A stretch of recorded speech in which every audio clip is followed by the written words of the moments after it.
How to open LinkedIn account in mobile. Hi everybody, welcome back to our channel. So if you want to open LinkedIn account in mobile, you just need to make sure to open up any app store that you have on your device, type in LinkedIn on the search bar and install the app. Once the application is completely installed, tap on the open button and there you will be taken to the very home page. What you need is you simply want to make sure to go ahead and create your account.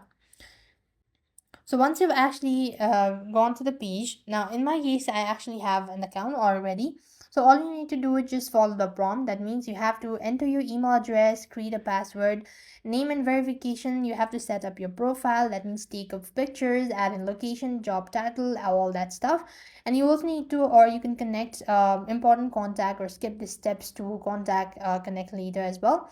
And some user may need to provide a phone number or a photo of the government issued ID for security purpose as well. So this way you're supposed to open LinkedIn account and mobile. I hope the video was helpful. Make sure to like, share and subscribe. Thank you for watching. See you in the next video.